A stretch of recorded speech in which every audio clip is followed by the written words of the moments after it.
Wow, wow, wow. What a night from Boston. We just wrapped UFC 292, and there is a new Bantamweight champion of the world, and his name is Suga Sean O'Malley. Guys, welcome to the Suga Show. I mean, so many people thought that this moment may be too big for O'Malley. So many people thought that it was impossible for him to live up to the expectation. Well, not only did he live up to the expectation, he exceeded it. This kid started on a Contender Series, and he got the rub from Snoop Dogg. And so many people wanted to make him a star and crown him, but it was early. You couldn't crown him before he proved it. I thought he proved that in the Piotr Jan fight. Showed, even if you don't think he won, he showed that he belongs. And tonight he got an opportunity to fight the greatest bantamweight champion of all time. And not only did he win, he did it exactly like he said he would. When I sat down with him earlier in the week, I talked to Sean about what the perfect night looks like. What does Saturday night look like, Sean? What is ideal for you? How does your story come to a conclusion this weekend? He said, I'm going to knock him out. And it's hard to envision that when you talk about a guy now, Aljamain Sterling, that hasn't been knocked out since he got knocked out by a knee. Sean O'Malley did it with a punch tonight. He was able to expertly slide out of range, land the right hand that ended the night as a former champion. This place was on fire for this kid. He is, no bullshit, he is almost the second coming of McGregor. And when I say he's the second coming of McGregor, that's a really good thing. He should not fight those comparisons. Because as he said on the interview, Conor's rich, Conor does great business, Conor does this. Sean O'Malley can do all those same things. He proved tonight that he also has the fighting ability to not only win a championship, but possibly reign atop this division for a long time. Because the man he beat tonight was a guy that has the most title defenses in the history of the sport. You know, so many thought this guy wasn't deserving. Tonight, Sean O'Malley showed he's the next level. His coach said, Tim Walsh told Joe Rogan, worst training camp they've ever had in his entire career.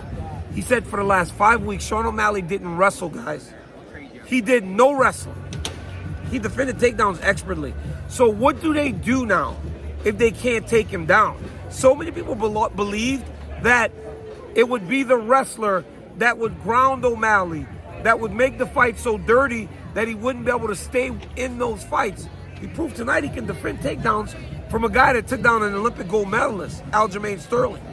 Sean proved tonight that he's a superstar, man. He said he was very nervous. I kind of picked up on it when he was walking to the octagon, but then when I saw him in there, I kind of took it back. I was like, wow, he doesn't look nervous. But he said it, I've never been more nervous in my life. But he was standing at the doorstep of being an absolute star, a superstar. Came out to that as a song. And tonight he became a superstar. Aljamain Sterling handled that as well as anybody could, or you could expect him to handle it. The dude was like, you know what, I lost. He was better than I thought he was. Never protested the stoppage. He rolled over. Sean was beating him up. He never once protested the stoppage. He goes, you know what? He was better. He goes, I might have underestimated him. But hats off to Aljo for fighting Henry Cejudo in Newark 15 weeks ago, turning around and defending that same championship against a very tough guy in Sean O'Malley. It doesn't get much better, and you don't get many guys that would do that. So Aljo, Izzy, those types of guys are guys that fight all the time. So you have to respect them for that. Aljamain, in that title reign, never really got the love that I thought he deserved. And now we got to see what his future holds for him.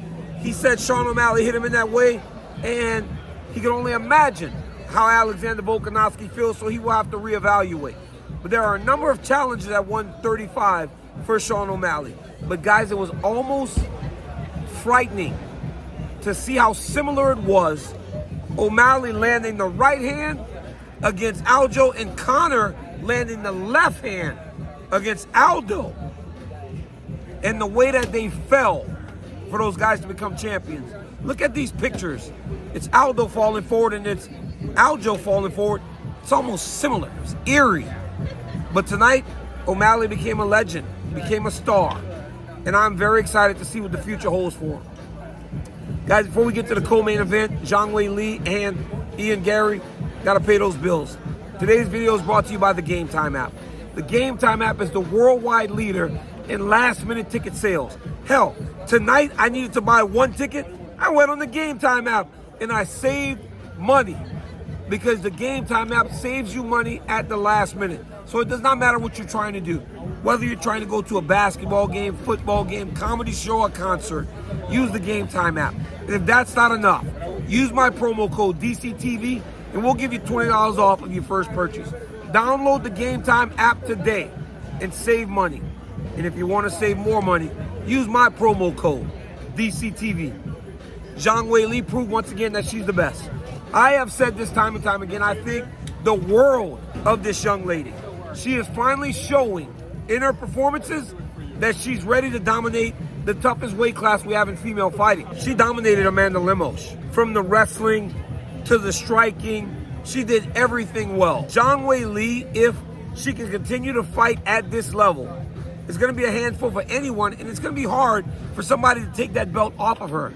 She's so well conditioned. She's so well prepared. She's got such a strong mindset now. She said that at times she fights her laziness. I can't imagine she's ever lazy, especially in the way that she competed. 5th round, she hurt Amanda Lemos and dropped her. She could have cruised to a victory, but she wasn't doing that. She's trying to get the job done, trying to put on exciting performances. She did exactly that tonight. So hats off to Zhang Weili, still the strawweight champion of the world after a completely dominant performance over Amanda Lemos. I want to see her fight again in China against Yao Shan'an, because I think the one thing that hurts her is her inconsistency.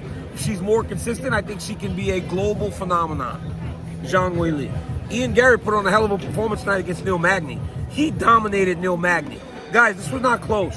And while he did not finish the fight, I don't know if I've ever seen Neil Magny more dominated thoroughly than I did tonight. He had no moments in this fight. He did nothing. He had nothing for Ian Gary from the first leg kick all the way to the end. He was dominated. It was amazing to watch a young man in Ian Gary once again prove that at 25 years old, he's already very, very scary, and he's very viable in a very deep weight class. Chito Vera got it done, and now he finds himself on the verge of a championship opportunity. It doesn't work out like that for people. Chito Vera is living a dream, because while he may have lost that fight, with Sandhagen having a surgery, with Merab having a surgery, and O'Malley saying he wants to fight in December, I think Chito Vera is right up there to get a championship opportunity. Brad Katona and Kurt Holobaugh became the Ultimate Fighter winners. Brad for the 2nd time. Gregory Rodriguez had a submission. All in all, it was a great night from Boston. The crowd was amazing. People are excited about fighting here in this town. And they were treated to a star-making performance from Sean O'Malley, and Weili once again proving why she's the best. Guys, amazing fight night. I love each and every one of you, and I appreciate all the support you guys give me. I thank you from the bottom of my heart. Like, subscribe, tell your friend to tell a friend that DC has a YouTube channel, and I'm doing stuff like this from Octagon side. Nobody else is doing it. Nobody else is doing it. Until next time, peace.